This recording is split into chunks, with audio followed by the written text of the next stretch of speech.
خافضة رافعة إذا رجت الأرض رجا وبست الجبال بسا. Karakter laki-laki ada kurang lebih 13 poin yang saya susun ya. Yang pertama, akal pikiran dominan.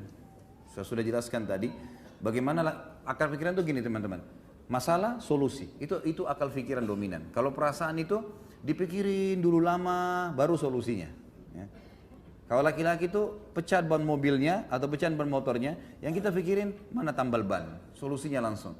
Masalah solusi. Kalau perempuan enggak, dia turun dulu, kenapa ya, kena apa ini, jadi lama. Jangan tersinggung akhwat di belakang ya, kita bicara secara umum. Tapi kalau tersinggung juga apa boleh buat ya. Karena sudah ini apa boleh buat, ini karakternya memang. Baik, yang kedua yang harus dikenali, ini bagi akhwat harus mengenal, laki-laki itu suka dihormati kepemimpinannya. Jadi memang ada fitrah itu. Jadi laki-laki itu teman-teman sekalian, maaf jangan ada yang tersinggung ya. Kalau dia pendek, dia kecil, badannya tetap punya karakter laki-laki, kejantanan, ada pemimpinan. Jadi dia tidak suka diganggu itu.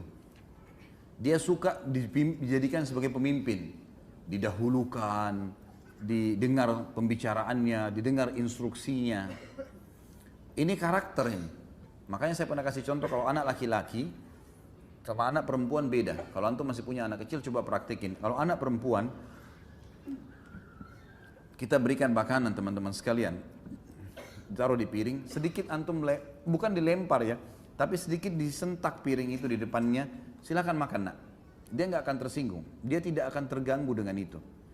Tetapi kalau anak laki-laki dilempar sedikit piring itu, maka dia akan terganggu kepemimpinannya. Dia tidak mau makan tuh, walaupun anak kecil.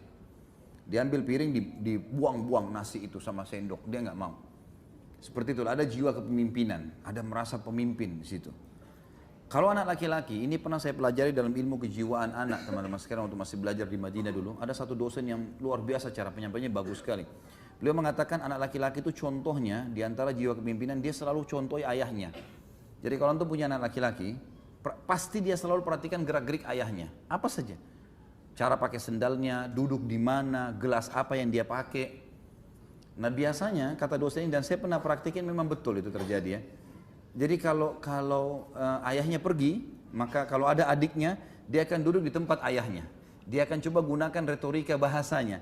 Dia akan coba pakai gelasnya, gitu. Seperti itulah. Yang ketiga, suka dihormati keputusannya. Tadi kepemimpinan, dia ngambil keputusan, sekarang suka dihormati keputusannya. Yang keempat, tidak suka dihardik. Jadi kalau akhwat kita mau perbaiki, mau nasihatin suaminya, ayahnya, pokoknya laki-laki secara umum termasuk anak laki-laki, jangan dihardik. Jangan langsung disalahkan, ya. Kalau perempuan dikatakan, kamu keliru loh, perbaikin. Dia malah anggap itu perhatian. Kalau laki-laki nggak bisa begitu. Kayaknya kamu salah nih, gini-gini. Udah, langsung berontak. Ya. Maka tidak suka dihardik. Hardik itu berarti langsung menyalahkan ya. Yang kelima, tidak suka digurui. Walaupun dia tidak tahu, dia tidak suka digurui. Maka biasanya retorika yang saya ajarkan kepada akhwat atau seorang istri, menghadapi suami, dia usahakan seperti orang yang bertanya, tapi sebenarnya sedang ingin memberikan nasihat kepada suaminya. Bagaimana ya kalau ada orang seperti ini kasusnya, menurut kamu seperti apa? Padahal sebenarnya kita sedang menyinggung dia. Gitu. Yang keenam, suka diterima kasih. Suka diterima kasih. Jadi laki-laki itu suka kalau dia ngasih sesuatu, terima kasih ya. Gitu. Beda terima kasih dengan tadi perhatian ya. Kalau perempuan suka diperhatikan itu, biar antum tidak ucapin terima kasih, tapi kalau dilirik, dilihat, ada tanda-tanda perhatian sudah cukup. Kalau laki-laki enggak, si perempuan kalau mengatakan terima kasih, ya itu akan ada secara kejiwaan mendorong dia melakukan yang lebih baik. Yang ketujuh, suka melindungi. Jadi sifat laki-laki itu suka melindungi, perempuan suka dilindungi tadi. Jadi memang sudah karakter itu. Orang kalau menikah, maka dia suami, dia merasa dia melindungi istrinya, dia merasa dia bertanggung jawab kalau akan terjadi apa-apa, seperti itulah. Dan termasuk anak laki-laki juga, kalau sudah mulai dia agak besar, dia akan melindungi ibunya, dia akan melindungi yang lainnya. Dan memang subhanallah pada laki-laki ada itu. Makanya penjahat itu kalau ada seorang wanita lewat dan ada anak laki-laki di sebelahnya, walaupun anak itu masih kecil, itu sudah cukup membuat dia bimbang untuk melakukan perbuatan kriminalnya. Tapi kalau anak perempuan itu dia masih berani karena ada masalah itu. Kemudian yang kedelapan, suka untuk digoda. Ya. Artinya di sini memang laki-laki itu suka kalau penampilan istrinya dandan, apalah, yang segala macam bahasa yang bisa digunakan ya. Dari penampilan pakaian yang seksi, yang wangi, dan itu memang dia suka. Makanya seorang suami, dia butuh itu di rumah. Seorang istri harus melakukannya. Dan hadis-hadis tadi saya jelaskan, wanita ahli surga, wanita yang bisa memberikan bahwa syahwat suaminya, dan itu adalah hal yang fitrah gitu. Tentu ini ada banyak poin dalam poin ke-8. Setiap poin ini ada rinciannya ya, tapi saya cuma sebutkan garis besarnya. Kemudian yang ke-9, suka mencium bau yang wangi. Ini ada pada wanita tetapi tidak seperti laki-laki.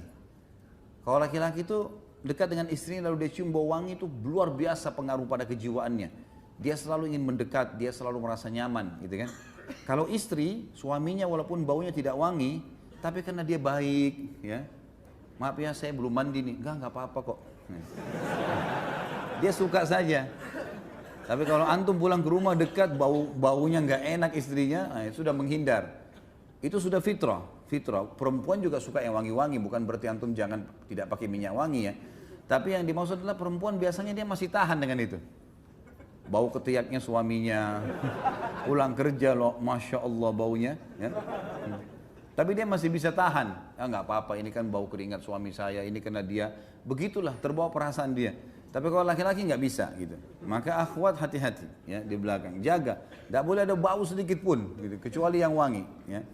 Yang ke-10, suka melihat keindahan seperti pakaian, rumah, tempat tidur. Maka ini harus menjadi sesuatu yang dibawa oleh akhwat kita.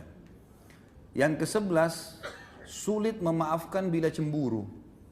Ini yang kadang-kadang laki-laki dominan. Dia sudah cemburu, itu bahaya sekali. Sasarannya terus ke target cemburu itu, gitu kan?